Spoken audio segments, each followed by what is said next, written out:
Se está produciendo un movimiento contrario. La escuela ha agotado el modelo doctrinal, el modelo de los bienpensantes, se ha democratizado el saber y empezamos a mirar a nuestros ancestros como poseedores de algo que hemos perdido, de algo que sirve para educar y que a ellos les fue muy bien durante mucho tiempo.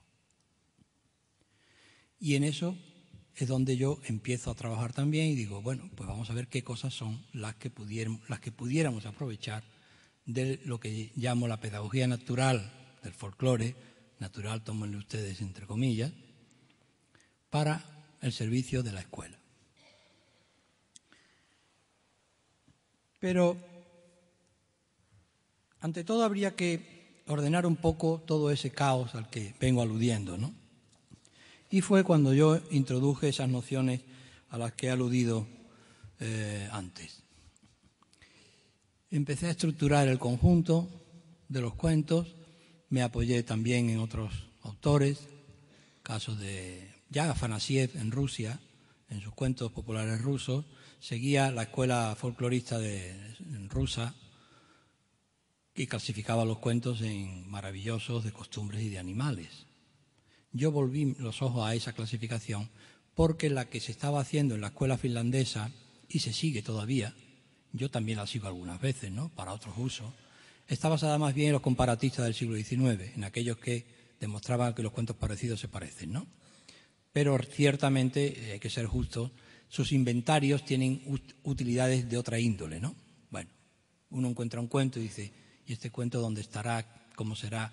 Y va buscando los índices de Thompson o de Arne Thompson y dice uno, bueno, pues sí, este cuento también lo podemos leer en una colección irlandesa del siglo tal, también lo podemos leer en una colección italiana de tal época. Sirve, digamos, para confrontar, para estudiar cómo se ha deteriorado el cuento, para hallar verdaderas perlas, cuando uno dice, pues en este cuento falta algo, y empiezas a buscar y lo encuentras en una versión de La Bella Durmiente, por ejemplo.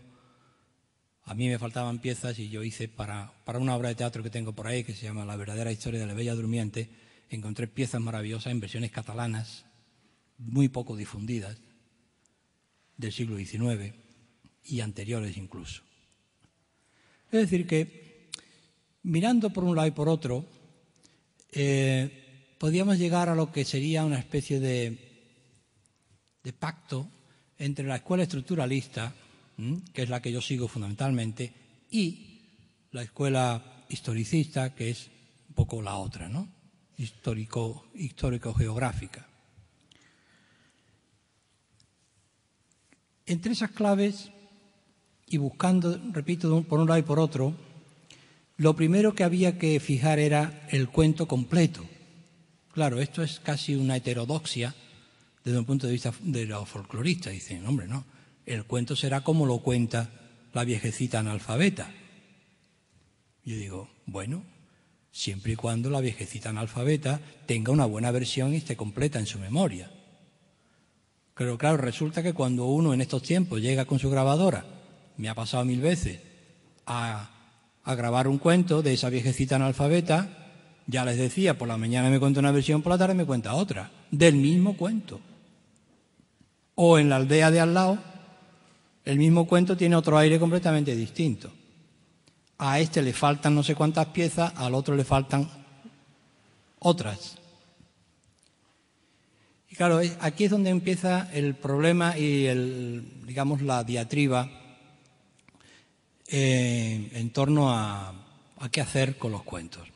Cómo reestructurar y cómo restaurar la tradición sin vulnerar, digamos, lo que sería el arquetipo del cuento. El arquetipo del cuento yo lo defino como la forma del cuento más completa posible en el momento de esplendor, que es también el momento en que empieza a descomponerse y que es a comienzos del siglo XIX.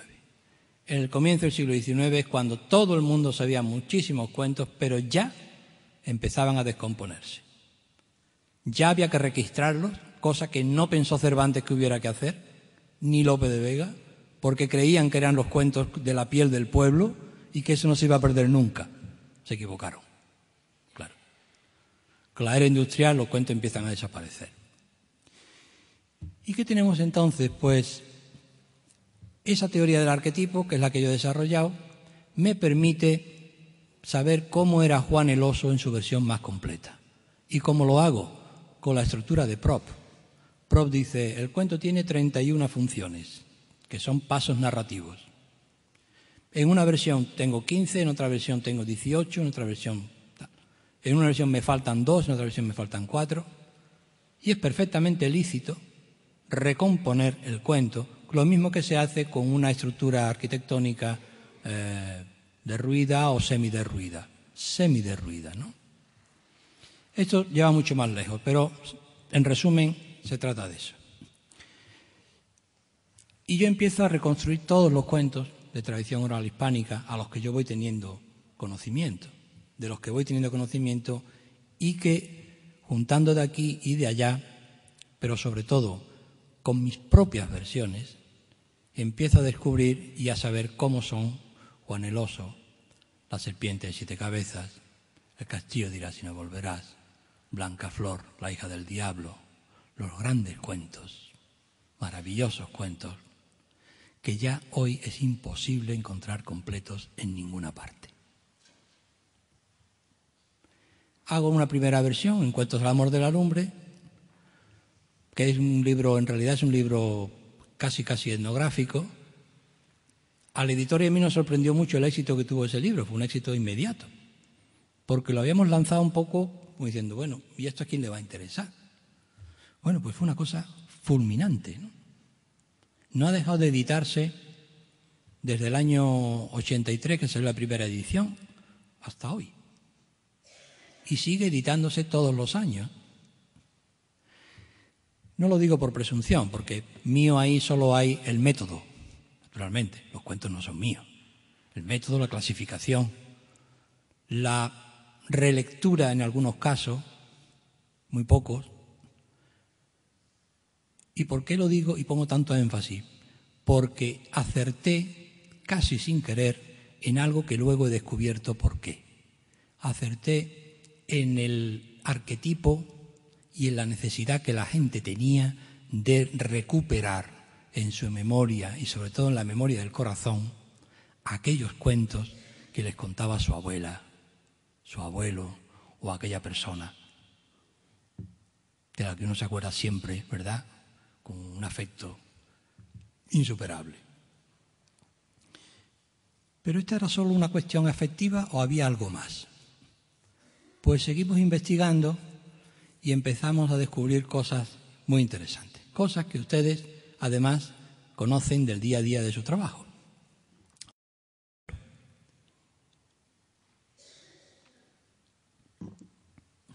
Un niño se les cuenta un cuento que le gusta, está atento a él.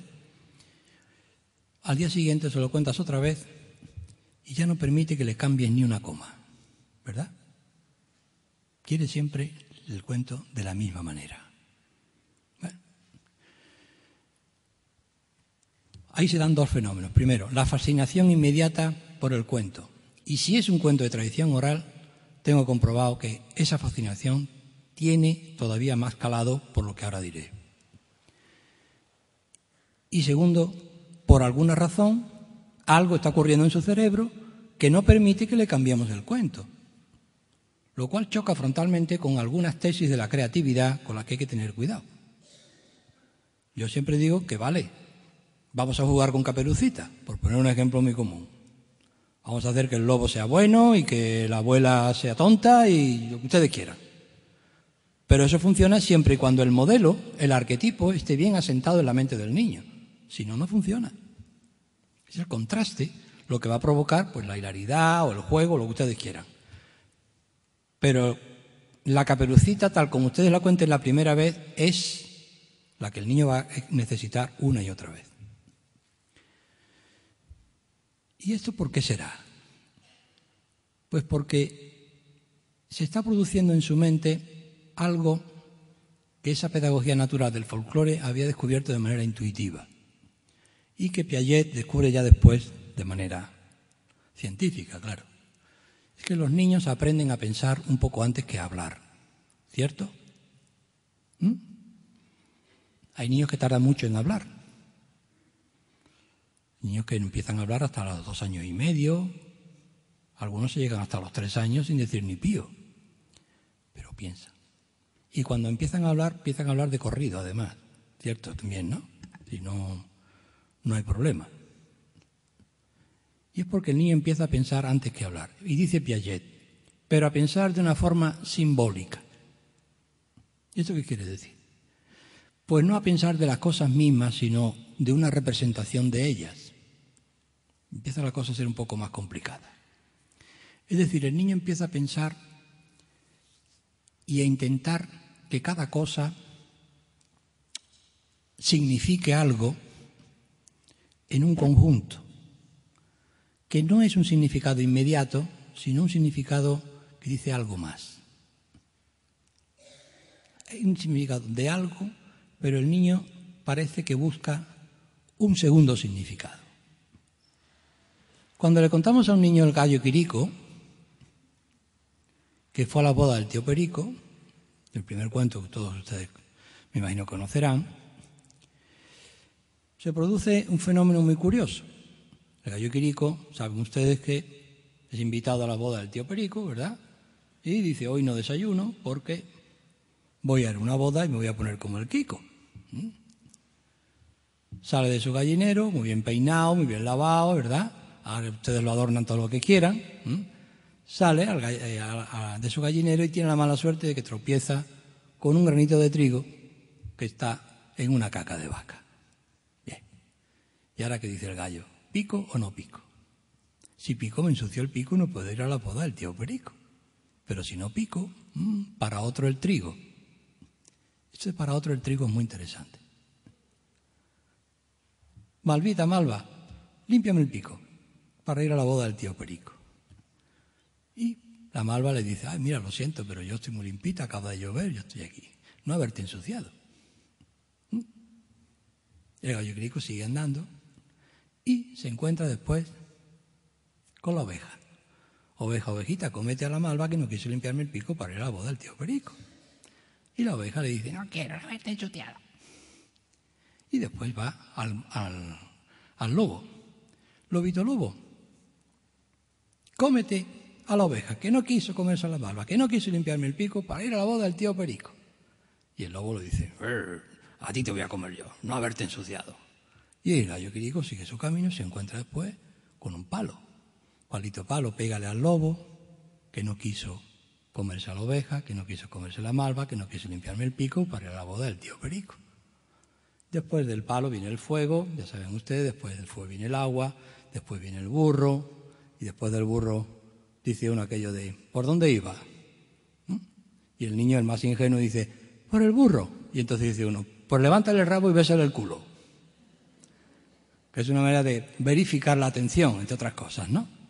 Aparte de que es un final chusco que hace que el burro se cansa y dice, mira, ya estoy harto de ti, le pega una patada, lo tira volando, y cuando llega a la boda se cae al agua y se queda muy mojado y dice, gallos mojados nunca son invitados. Y en otras versiones el cocinero lo coge y dice, hombre, pájaro que vuela a la cazuela. Y lo mete en la cazuela y lo pone también para los comensales, ¿no? Este es un cuento que, yo no sé, supongo que ustedes lo sabrán, ¿no? Este cuento engancha a los niños de una manera absoluta. No intentes cambiarle nada, claro, porque si cambias la segunda vez cualquier cosa va a decir, no, está equivocado, ahora viene la oveja tal y tal. Bueno, lo que les quería decir es que ese cuento que es de primera infancia, ese cuento se puede contar ya al año y medio. Yo tengo ahora un nieto con 1 año y medio que ya está completamente enganchado con el gallo Quirico, y yo también, yo con él, ¿verdad?